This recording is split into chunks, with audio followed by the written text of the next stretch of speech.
en juin, j'avais pensé à faire un petit développement intitulé Partie de chasse. Et puis finalement, c'était la chasse à l'arabe. Puis finalement, je l'ai modifié. Et donc, je vais plutôt le centrer sur moi, étant entendu que je me sens détaché de l'élément arabe générique. En fait, je m'en fiche de l'arabe en tant qu'elle, je ne dois penser qu'à moi. Et donc, je vais plutôt faire quelque chose comme cela. L'ouverture de la saison de la chasse. Un peu, je vais m'inspirer un peu d'un tas d'éléments que j'ai en mémoire. Je ne sais pas, quelque chose venant de la BD et des choses comme ça. En tout cas, ou de la science-fiction, de toute façon, quelque chose qui a ses antécédents dans ces deux registres de l'imagination. Et voilà, c'est l'ouverture de la chasse.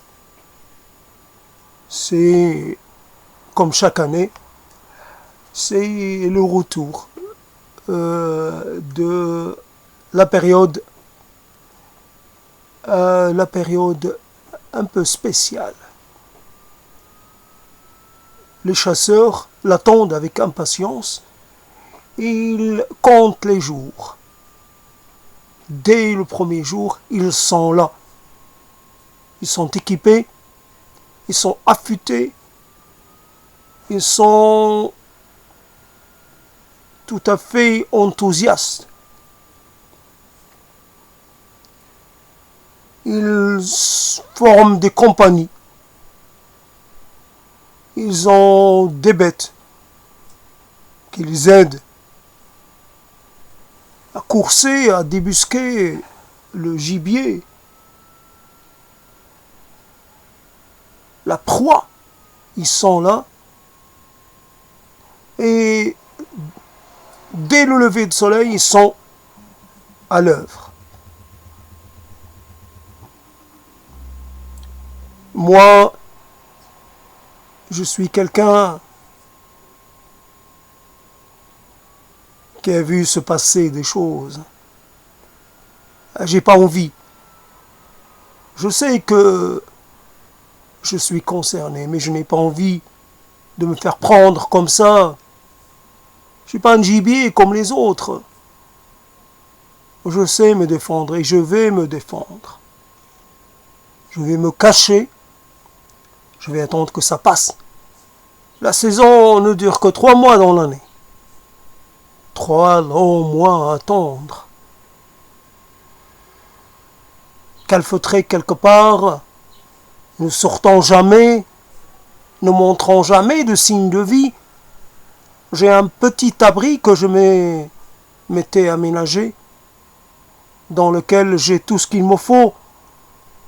Et je sais que ça peut être découvert. Les chiens, ça peut vous sentir un homme. Il ne faut jamais penser qu'on est à l'abri.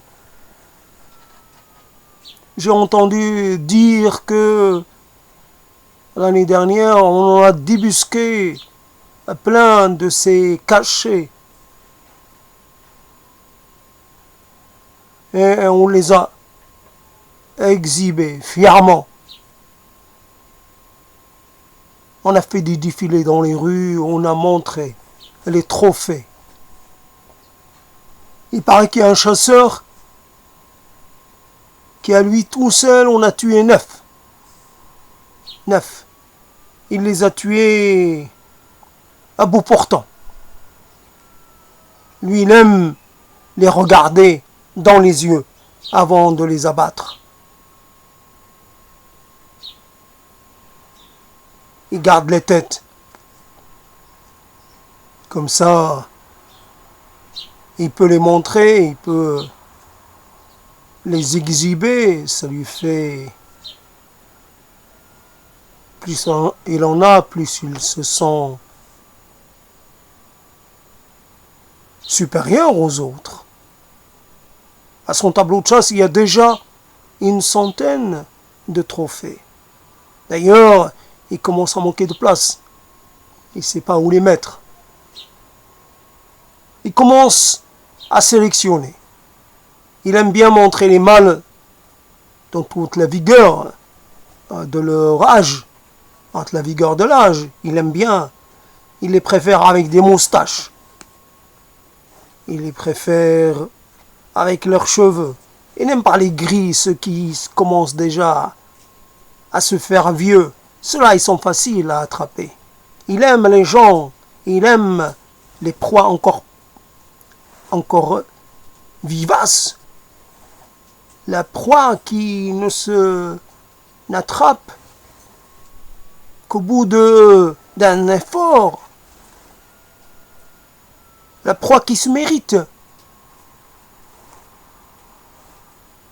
Devant chaque trophée, il y a une petite mention du jour et de l'endroit.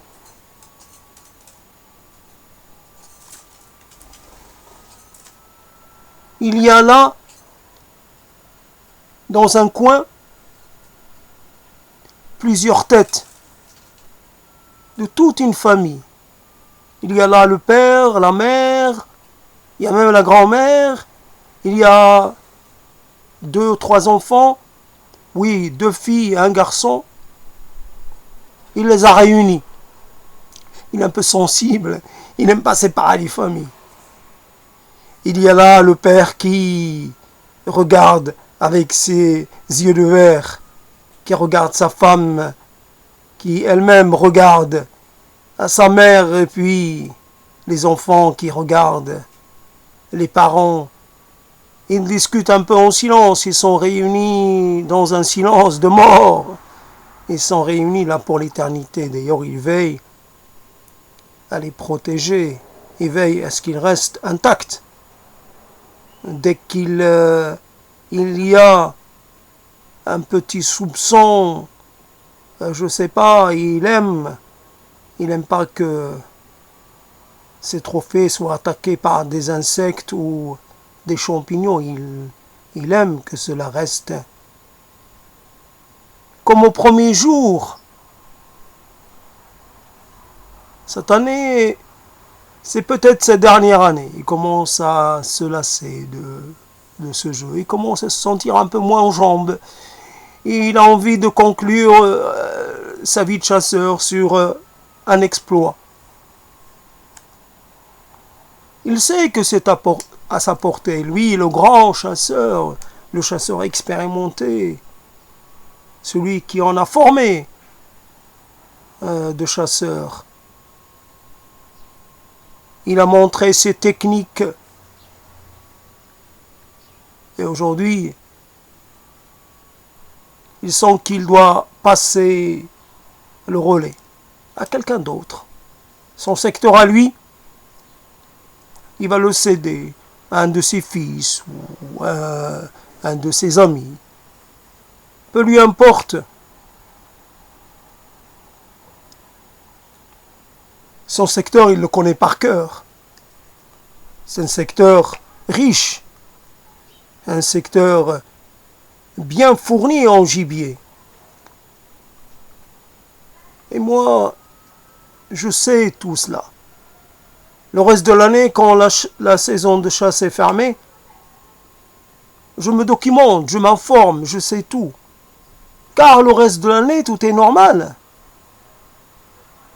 On parle, on se parle, on communique, on plaisante, on prend un pot ensemble. Tout est normal. Arabe, pas arabe, brun, pas brun, tout le monde se mélange. D'ailleurs, on va chez les uns les autres. On est invité aux fêtes, au mariage, au baptême, tout le monde. Mais on sait que pendant 3 mois dans l'année, tout s'arrête. Alors évidemment, il y a comme une double vie. Oui. C'est un peu, comment dire, cette chasse, cette tradition est venue, je ne sais pas, un peu comme une sorte de nécessité, la nécessité de réguler les populations. À un moment, on a constaté qu'il y a un déséquilibre. Et on a institué la chasse. Comme pour les sangliers, comme pour les cerfs, il faut bien réguler le gibier. Un jour ou l'autre, il ne faut pas qu'il y ait. De toutes les façons, si cela est nuisible au gibier lui-même, d'ailleurs je dis gibier, c'est gibier pendant ces 3 années, après ces 3 mois, mais après c'est des êtres comme vous et moi. Moi, je suis un gibier, 3 mois par an. Cela est inscrit sur ma face. Dès qu'on me voit, on sait à qui on a affaire. On sait que je fais partie de ceux qu'on peut chasser, de ceux qu'on peut capturer, de ceux qu'on peut mettre à mort, sans se sentir coupable ou quoi que ce soit. Cela est devenu normal. C'était peut-être un peu délicat au début.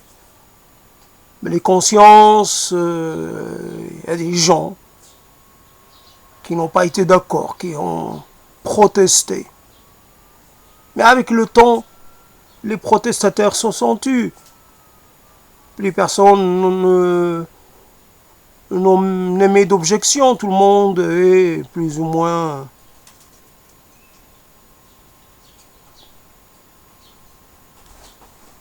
c'est comme ça. La chasse à l'arabe. Et puis moi, on me dit que je suis arabe. Je dis non, on me dit que si.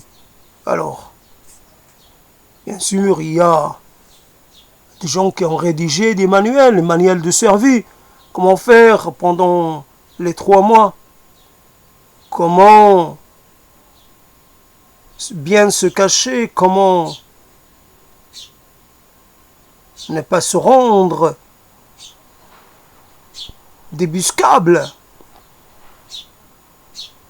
Je me suis débrouillé pour posséder un bout de forêt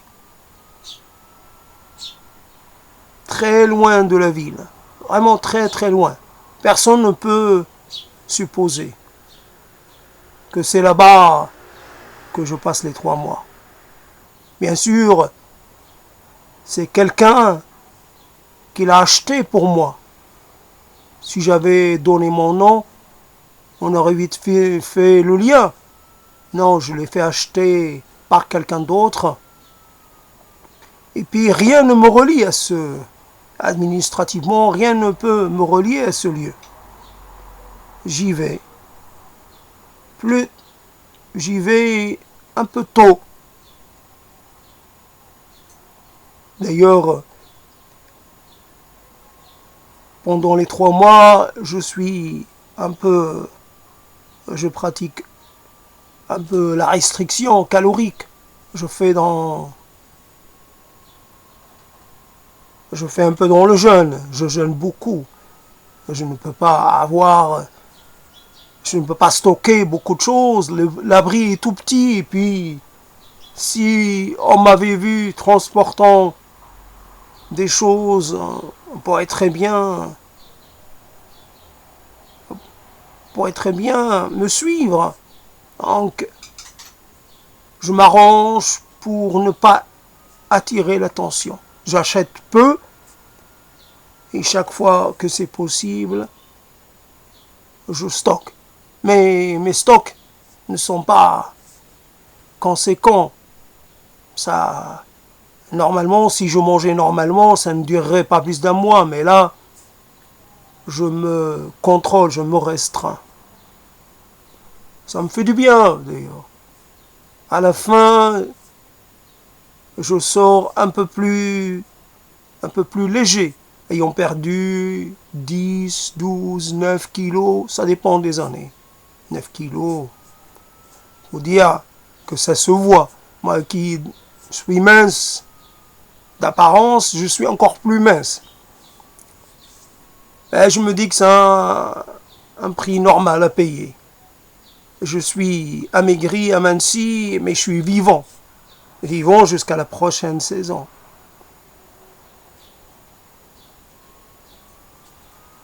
Pour moi, j'ai décidé de ne pas avoir d'enfants, pas de descendance. J'ai pas envie qu'il leur arrive malheur.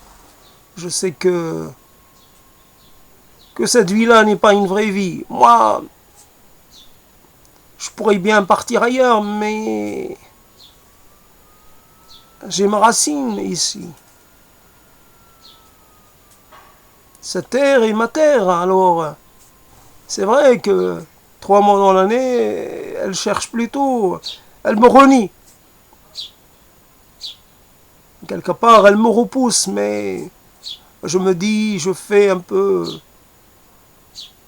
je compare, je dis 9 mois, pendant 9 mois, tout va bien et c'est juste 3 mois.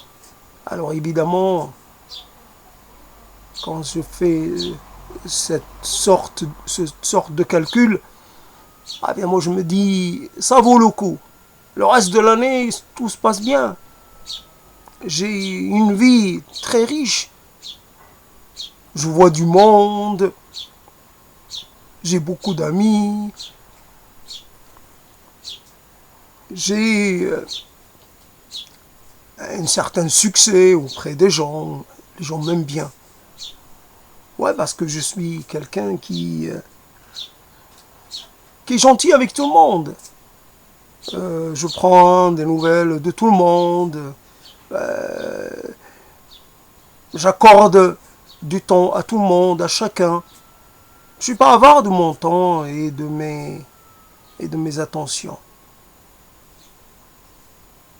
Un petit bouquet comme ça, un anniversaire d'une amie. Quelquefois, là aussi à la Toussaint. Mais à la Toussaint, je me trompe. Là, à la Toussaint, normalement, c'est la saison de chasse. T'es pas dehors. Donc tu peux pas participer. Attention. Donc j'ai mis la saison de chasse évidemment avec la saison de chasse la vraie qui commence à l'automne.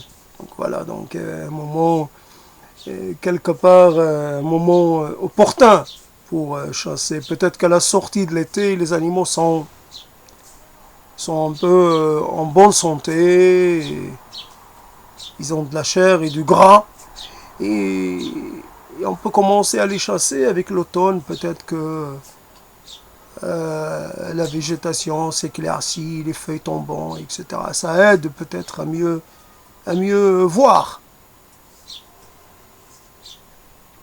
Mais ce type de développement ressemble un peu à une sorte de fin du monde. J'ai dû emprunter cela à une vision un peu post-apocalyptique dans laquelle les gens pourraient chasser d'autres gens et les consommer aussi. Pas obligatoirement des gens atteints de quelque chose, des gens sains, mais les gens se mettraient à se chasser les uns les autres. Je sais pas, pour avoir un complément de protéines, j'en sais rien, des choses dans ce genre. Et donc là, c'est une chasse un peu, la chasse que je mets un peu en mots, c'est une chasse de loisir, c'est une chasse de divertissement. Comme la chasse actuelle, c'est plus pour passer du temps dehors, entre amis, pour un peu faire continuer à faire vivre une tradition. Voilà. Donc c'est un peu particulier comme sujet, comme truc. C'est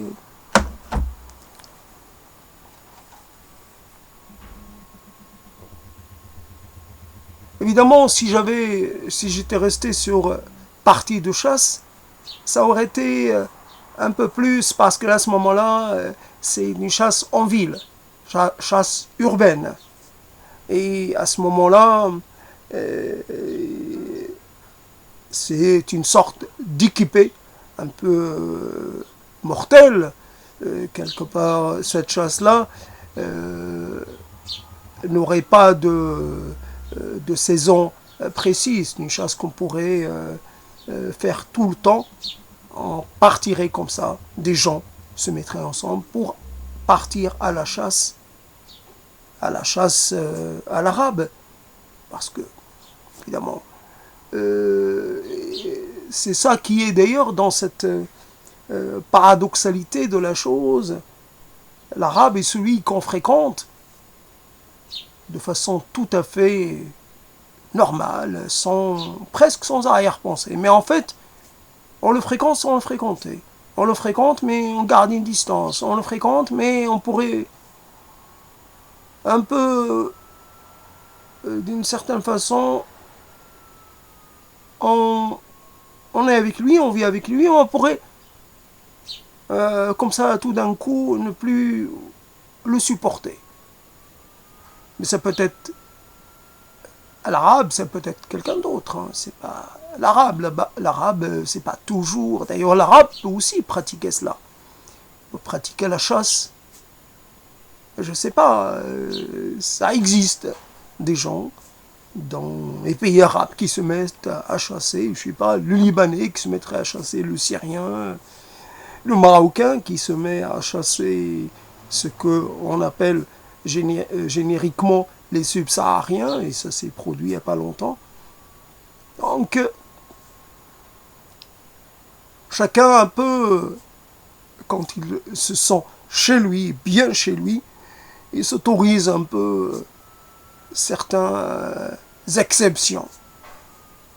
Il est en légitimité, il se pense en légitimité de faire des choses tout à fait intolérables. Évidemment, la chasse à, j'allais dire à l'autre, je ne sais pas comment on le nommer, c'était aussi un peu les équipés sanguinaires des skins à un moment donné. Et ça peut être un peu aussi les règlements de compte ou les opérations de guerre entre quartiers ou entre cités, ce qu'on appelle entre. C'était d'ailleurs, ça me rappelle cette chose qui s'était produite quand j'étais petit, à laquelle je n'ai pas participé, mais que j'ai vu se produire pendant le mois du jeûne. Il y avait un quartier qui se battait contre un autre quartier. À coups de pierre, à coups de lance-pierre, à coups de... comment on appelle ça, coups de fronde. Et, et donc les combattants essayaient de se poursuivre, essayaient. Le terrain de manœuvre de bataille était un cimetière, on pourrait dire un terrain neutre. Mais celui qui arrivait à dominer sur l'autre, à avancer sur l'autre, il allait le courser jusqu'au plus profond de son quartier. Mais il pouvait y avoir aussi des combats ou des inimitiés entre rues. Donc la chose se décline un peu à tous les niveaux. Chaque fois que des êtres humains se retrouvent quelque part, ils imaginent, ils construisent un peu un autre, une sorte d'hostilité vis-à-vis de l'autre. Hostilité déclarée, pas déclarée, hostilité légère ou hostilité bien profonde, bien dure. Hostilité tout de même. Hostilité, défiance, mise à distance, etc. etc. C'est la ville, contrairement à la campagne, elle met des gens, beaucoup de gens côte à côte, et ces gens n'ont pas choisi, n'ont pas de lien, etc., de parenté. ils se retrouvent un peu obligés de vivre ensemble. Mais ceux qui mènent les batailles, ce sont les enfants. On pourrait dire que les enfants, ou les jeunes, très jeunes, relativement préadolescents par exemple, ces jeunes-là, c'est peut-être eux, ils font penser à la jeunesse du monde. Euh, les cités, peut-être qu'au départ, se battaient les unes contre les autres, et au bout d'un moment, elles ont fini par conclure des sortes de pactes de non-agression, et puis même, il y a eu des lois, et il y a eu des sanctions, etc. Les jeunes échappent un peu à la loi, ils sont encore trop jeunes, d'ailleurs mineurs, sur lesquels ne s'applique pas la loi des majeurs, et voilà qu'ils recréent un peu les conditions du monde premier, dans lequel règne un peu la violence et le territoire et la revendication, j'allais dire la revendication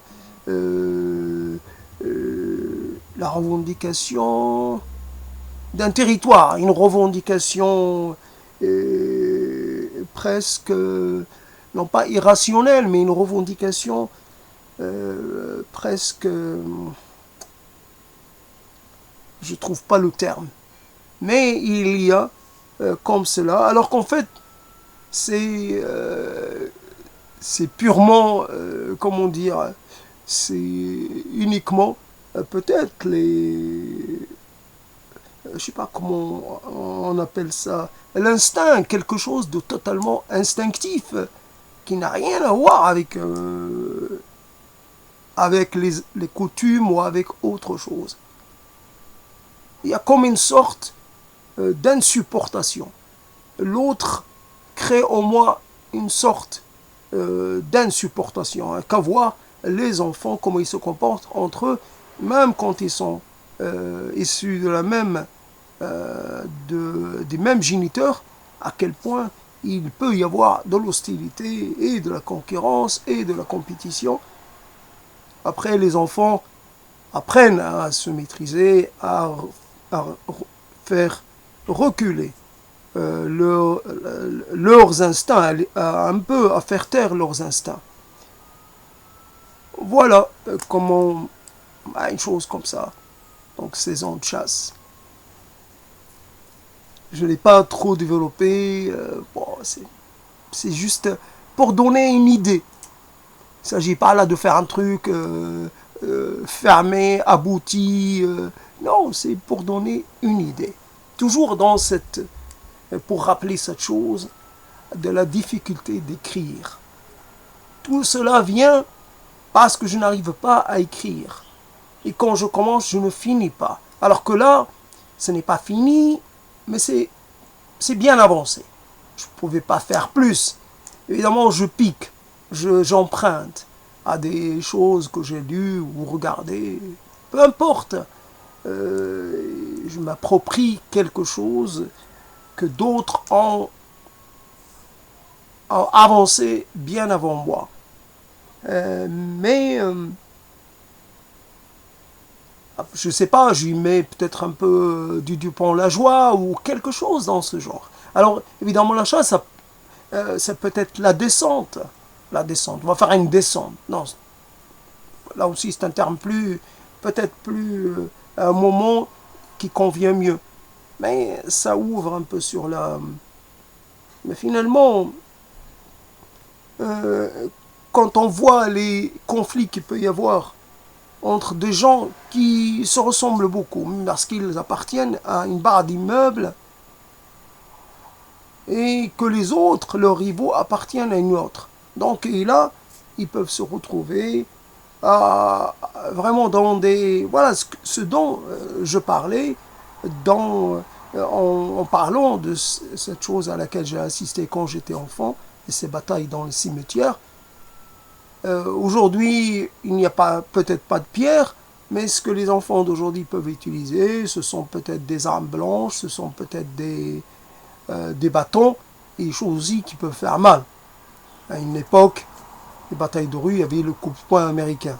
Je ne sais pas si c'est encore du succès, Mais là, recevoir un coup de poing américain, ça pouvait faire beaucoup de dégâts. Et quand on voit,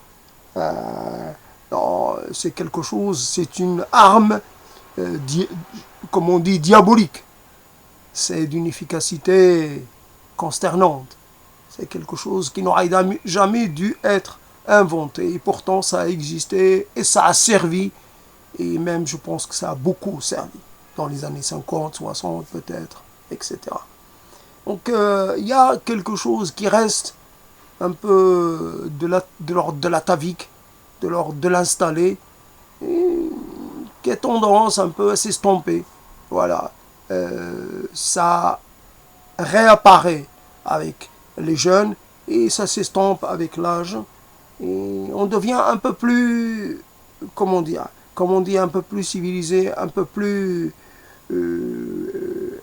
moins primaire, un peu moins réactif, un peu moins... On arrive un peu à penser à l'autre, à se mettre à la place de l'autre. Il y a tout un tas d'arrangements qu'on fait avec nous-mêmes pour maîtriser nos pulsions et nos instincts d'agression euh, et autres. Voilà, j'arrête là. Donc c'était un petit truc comme ça.